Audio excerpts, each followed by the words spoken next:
ಒಗ್ಗೂಡಿ ಈ ದಿನವನ್ನು ವಿಶ್ವ ಪರಿಸರ ದಿನಾಚರಣೆಯನ್ನು 5ನೇ ತಾರೀಕಿಗೆ ಆಚರಿಸಬೇಕು ಅಂತ ನಿಗದಿಗೊಳಿಸಿದ್ದಾರೆ.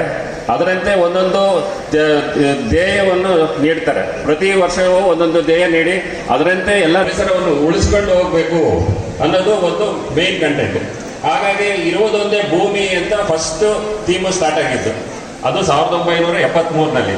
ಅದೇ ಥರ ಪ್ರತಿ ವರ್ಷವೂ ಒಂದೊಂದು ಧ್ಯೇಯಗಳು ಮಾಡ್ಕೊಂಡು ಬಂದು ಈ ವರ್ಷದ ಧ್ಯೇಯ ಪ್ರಕೃತಿಯಿಂದ ಪ್ರೇರಿತವಾಗಿ ನಮ್ಮ ಉತ್ತಮ ಭವಿಷ್ಯಕ್ಕಾಗಿ ಹವಾಮಾನವನ್ನು ಕಾಪಾಡಿಕೊಳ್ಳೋದು ಹೇಗೆ, ಅದು inspired by nature for climate for our future.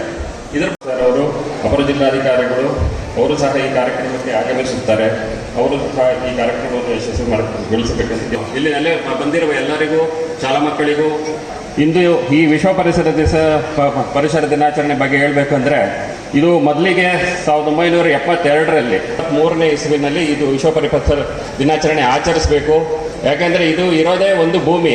ಈ ಭೂಮಿಯನ್ನು ನಾವು ಎಲ್ಲ ದಂಡ ವಿಧಿಸಿ ಶಿಕ್ಷೆಗೆ ಒಳಪಡಿಸಬೇಕಾಗತ್ತ ಪರಿಣಾಮ ಬರ್ತದೆ. ಅಲ್ಲಿವರೆಗೂ ಹೋಗದಲ್ಲೇನೆ ನಾವು ಈಗಲೇ ಈ ನಿಟ್ಟಿನಲ್ಲಿ ಎಚ್ಚರಿಕೆಗೊಳ್ಳಬೇಕಾಗುತ್ತೆ.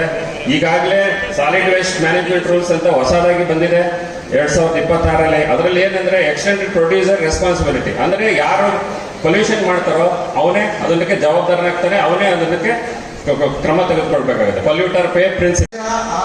ಮರದಲ್ಲಿ ಎಲೆಗಳು ಮೂಡಿಲ್ಲ ಅಂತ ಅನ್ನಿಸ್ತದೆ, ಅದರ ಕೆಳಗೆ ಮಕ್ಕಳಿದ್ದಾರೆ.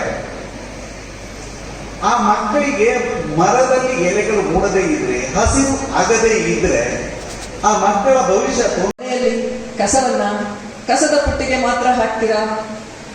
ಕೈ ಎತ್ತಿ. ಭಾಷಣ ಮಾಡಲಿಕ್ಕೆ ಅಲ್ಲ. ಇವತ್ತೆಲ್ಲ ನಿಮ್ಮನ್ನ ಕೂಡಿಸಿ ಒಂದು ಕಾರ್ಯಕ್ರಮ ಮಾಡಿ ಭಾಷಣ ಮಾಡಿ ಹೊರಟೋಗ್ಲಿಕ್ಕೆ ಇಲ್ಲ. ಇವತ್ತು ನಾವು ತುಂಬಾ ಸೈಲೆನ್ಸ್ ತುಂಬಾ ಅರ್ಥಪೂರ್ಣವಾಗಿ ಮಾಡ್ತಾ ಇದ್ದೇವೆ. ನಮ್ಮ ಹಾಸನ ಜಿಲ್ಲೆಯಲ್ಲಿ ಮೊದಲ ಬಾರಿಗೆ ಹಸಿರು ಹಾಸನ ಅಂತ ಹೇಳಿ ಒಂದು ಕಾನ್ಸೆಪ್ಟ್ ವಿಷಯವನ್ನು ಪ್ರಾರಂಭಿಸಿದ್ದೇವೆ. ಈ ವರ್ಷ ನಮ್ಮ ಗುರಿ ಸುಮಾರು 7 ರಿಂದ 8 ಲಕ್ಷ ಮರದ ಸಸಿಗಳನ್ನು ನೆಡಲಿಕ್ಕೆ ಇದೆ. ಸಂತೋಷ ಅಲ್ಲ? ಯಾರಿಗೆ ಇಷ್ಟ ಆಗಲ್ಲ ಹಸಿರು? ನಿಜವಾದ ಕೊಡುಗೆ ನಾವೇನಾದ್ರೂ ನಮ್ಮ ಮಕ್ಕಳಿಗೆ ಕೊಡಬೇಕು ಅಂತಿದ್ರೆ ಅದು ಹಸಿರು ಮಾತ್ರ. ಹಸಿರು ವಾತಾವರಣ, ಹಸಿರು ಪರಿಸರ, ಸ್ವಚ್ಛವಾದ ಆರೋಗ್ಯಕರವಾದ ಪರಿಸರವನ್ನು ನಾವು ಮುಂದಿನ ಪೀಳಿಗೆಗೆ ಏನಾದರೂ ಕೊಟ್ಟರೆ ಅದೇ ನಾವು ನೀಡ್ತಕ್ಕಂತಹ ನಿಜವಾದ ಕೊಡುಗೆ. ನಾವು ಅಂದ್ಕೊಂಡ್ವಿ ಮೊದಲು 5 ಲಕ್ಷ ಗಿಡ ನೆಡೋಣ ಅಂತ ಹೇಳಿ. ಆದರೆ ಎಷ್ಟು ಚೆನ್ನಾಗಿ ಸ್ಪಂದನೆ ಸಿಕ್ತು ನಮಗೆ ಅಂದರೆ, ಎಲ್ಲ ಇಲಾಖೆ ವತಿಯಿಂದ ಸೇರಿ ಸುಮಾರು 7 ರಿಂದ 8 ಲಕ್ಷ ಸಸಿಗಳನ್ನು ಜೂನ್ ರಿಂದ ಆಗಸ್ಟ್ ಮಾಸದವರೆಗೆ ನೆಡ್ತಾ ಇದ್ದೇವೆ. ಅದರ ಜೊತೆಯಲ್ಲಿ ಇವತ್ತೆಲ್ಲ ನೀವು ಪಣ ತೊಟ್ಟಿದ್ದೀರಾ. ಅನೇಕ ಕಾರ್ಯಕ್ರಮಗಳು ನಮ್ಮ ಕಡೆ ನಡೆದಿದೆ. ನಮ್ಮ ಪರಿಸರ ಇಲಾಖೆ ವತಿಯಿಂದ ಮಾಲಿನ್ಯವನ್ನು ನಿಯಂತ್ರಿಸುವ ಬಗ್ಗೆ ನಿಮಗೆಲ್ಲ ಅನ್ನಿಸಬಹುದು, ಮಾಲಿನ್ಯ ನಿಯಂತ್ರಣ ಅಥವಾ ಪರಿಸರವನ್ನು ಸ್ವಚ್ಛವಾಗಿಡೋದು ಕೇವಲ ಅಧಿಕಾರಿಗಳ ಕರ್ತವ್ಯ, ಅದಕ್ಕೊಂದು ಸ್ಥಳೀಯ ಸಂಸ್ಥೆಗಳಿರ್ತದೆ, ಅಧಿಕಾರಿಗಳಿರ್ತದೆ, ಅವರಷ್ಟೇ ಕೆಲಸ ಮಾಡಬೇಕು ಅಲ್ಲ. ಇದು ಪ್ರತಿಯೊಬ್ಬರ ಕರ್ತವ್ಯ. ನೀವಿವತ್ತು ಡಿಸೈಡ್ ಮಾಡಿ, ನನ್ನ ಜೊತೆಯಲ್ಲಿ ಒಂದು ಪ್ರತಿಜ್ಞೆ ಮಾಡಬೇಕು. ನೀವೆಲ್ಲ ಮಾಡ್ತೀರಾ? ಎಸ್. ನೀವು ಮನೆಯಲ್ಲಿ ಕಸವನ್ನ ವಿಂಗಡಣೆ ಮಾಡಬೇಕು. ಸೆಗ್ರಿಗೇಷನ್ ಅಟ್ ಸೋರ್ಸ್, ಕಸವನ್ನ ವಿಂಗಡಣೆ ಮಾಡಬೇಕು. ಏನು? ಪ್ಲಾಸ್ಟಿಕ್ ಕಸ ಅಥವಾ ಒಣ ಕಸವನ್ನೆಲ್ಲ ಒಂದು ಕಡೆ ಹಾಕಬೇಕು, ಹಸಿ ಕಸವನ್ನೆಲ್ಲ ಒಂದು ಕಡೆ ಹಾಕಬೇಕು. ಎಷ್ಟು ಜನ ಮಾಡ್ತೀರಾ? ಕೈ ಎತ್ತಿ. ಮನೆಯಲ್ಲಿ ಸಾಧ್ಯ ಇಲ್ವೋ? ಹೇಳ್ಲಿಕ್ಕೂ ಬರಲ್ಲ. ಯಾಕಂದ್ರೆ ನಾನು ಮನೆಯಲ್ಲಿ ಮಾಡ್ತೇನೆ. ಯಾಕಂದ್ರೆ ಅದು ನಮ್ಮಿಂದ ಶುರುವಾಗಬೇಕು. ಪರಿಸರ ಏನಾದರೂ ಸ್ವಚ್ಛವಾಗಿ ಇರಬೇಕು ಅಂದ್ರೆ ಇನ್ನೊಬ್ರು ನಿಮಗೆ ಬಂದು ಹೇಳೋದಲ್ಲ, ನೀವು ಅದನ್ನ ಪ್ರಾರಂಭ ಮಾಡಬೇಕು. ಆಗ ಮಾತ್ರ ನಮ್ಮ ಪರಿಸರ ಸ್ವಚ್ಛವಾಗಿರುತ್ತೆ. ಎಷ್ಟೋ ಸರಿ ನೋಡ್ತೀರಲ್ಲ, ರಸ್ತೆ ಬದಿಯಲ್ಲಿ ಪ್ಲಾಸ್ಟಿಕ್ ಕಸದ ಪುಟ್ಟಿಗಳು ಇರ್ತದೆ, ನೋಡಿದಿರಲ್ಲ? ಎಲ್ಲಂದ್ರಲ್ಲೇ ಕಸ, ಎಲ್ಲಂದ್ರಲ್ಲೇ ಉಗುಳೋದು, ಎಲ್ಲಂದ್ರಲ್ಲೇ ಗಾಡಿಯಲ್ಲಿ ಹೋಗ್ತಾ ಇರ್ತಾರೆ, ಕಾರಲ್ಲಿ ಪ್ಲಾಸ್ಟಿಕ್ ಚಿಪ್ಸ್ ತಗೊಂಡು ತಿಂದ್ಬಿಟ್ಟು ಅದನ್ನ ಎಸಿತಾರೆ ಕಿಟಕಿಯಿಂದ, ಅಲ್ವಾ? ವಿಂಡೋ ಇಂದ ಹಿಂಗೆ ಎಸಿತಾರೆ. ಯಾರಿಗೆ ಬೀಳುತ್ತೆ ಅದು? ಹಿಂದೆ ಬರ್ತಕ್ಕಂಥ ಬೈಕ್ ಅಥವಾ ಸೈಕಲ್ ಇಂದ ಬರೋರಿಗೆ ಬೀಳುತ್ತೆ. ಏನಾಗುತ್ತೆ? ಆಕ್ಸಿಡೆಂಟ್ಸ್ ಆಗುತ್ತೆ. ಸ್ವಚ್ಛನೂ ಇರಲ್ಲ, ಆಕ್ಸಿಡೆಂಟ್ ಆಗುತ್ತೆ. ಯಾವಾಗ ಪ್ರಾರಂಭ ಆಗಿದೆ ಅನ್ನೋ ಬಗ್ಗೆ ನಮ್ಗೆಲ್ರಿಗೂ ಗೊತ್ತಿರ್ಬೋದು ಅಂತ ಅಂದ್ಕೊಂಡಿದ್ದೇನೆ. ಆದರೂ ಸಣ್ಣದಾಗಿ ಸಂಕ್ಷಿಪ್ತವಾಗಿ ಸ್ವಲ್ಪ ಮಾಹಿತಿಯನ್ನು ನಿಮ್ಮ ಜೊತೆ ಹಂಚಿಕೊಳ್ತೇನೆ. UNEP ಅಂದ್ರೆ ಯುನೈಟೆಡ್ ನೇಷನ್ಸ್ ಎನ್ವೈರನ್ಮೆಂಟ್ ಪ್ರೋಗ್ರಾಮ್ ಮೊದಲ ಬಾರಿಗೆ 1972ರಲ್ಲಿ ಸ್ಟಾಕ್ಹೋಮ್ನಲ್ಲಿ ಆರಂಭ ಆಯಿತು. ಅದೇ ದಿನವನ್ನ ವಿಶ್ವ ಪರಿಸರ ದಿನಾಚರಣೆಯ ದಿನವನ್ನಾಗಿ ನಾವು ಆಚರಿಸಿಕೊಂಡು ಬಂದಿದ್ದೇವೆ.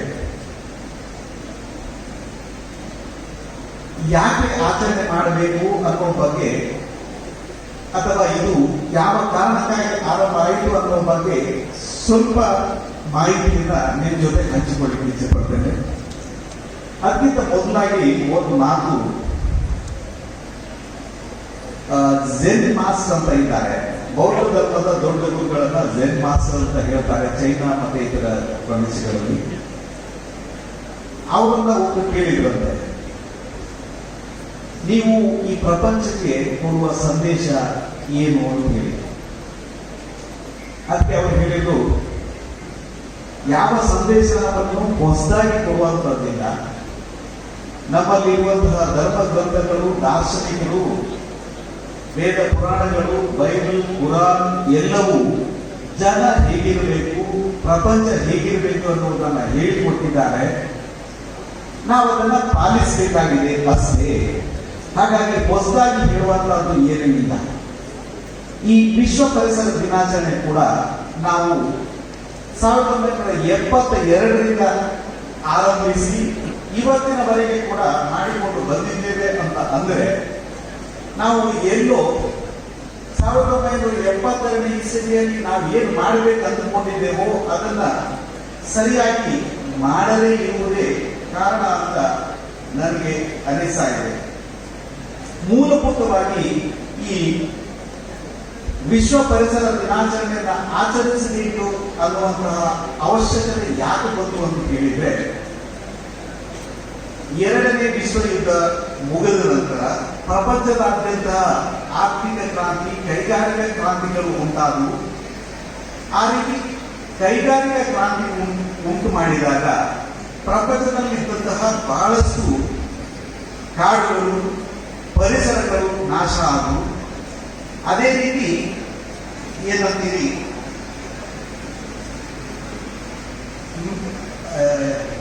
ನೀರುಗಳನ್ನ ನಾವು ನಮ್ಮ ಸಹಜವಾಗಿರುವಂತಹ ವಾಟರ್ ರಿಸೋರ್ಸ್ಗಳನ್ನ ಕಲುಷಿತಗೊಳಿಸಿದ್ದೇವೆ. ಫ್ಯಾಕ್ಟರಿಗಳಿಂದ ಇರುವಂತಹ ತ್ಯಾಜ್ಯ ವಸ್ತುಗಳನ್ನ ಜೀವ ನದಿಗಳಿಗೆ ಬಿಟ್ಟು ಅದನ್ನ ಕಲುಷಿತಗೊಳಿಸಿದ ಕಾರಣ ಈ ಎಲ್ಲವನ್ನ ಉಳಿಸಿಕೊಳ್ಳಬೇಕು, ಮುಂದಿನ ಪೀಳಿಗೆಗಾಗಿ ಉಳಿಸಿಕೊಳ್ಬೇಕು ಅನ್ನುವ ದಿಸೆಯಿಂದ ಓನ್ಲಿ ಒನ್ ಇರುವುದೊಂದೇ ಭೂಮಿ, ಅದನ್ನು ಉಳಿಸಿಕೊಳ್ಳೋಣ ಅನ್ನುವ ಆಶಯದೊಂದಿಗೆ ವಿಶ್ವ ಪರಿಸರ ದಿನಾಚರಣೆಯನ್ನ ಆಚರಿಸಿದೆ.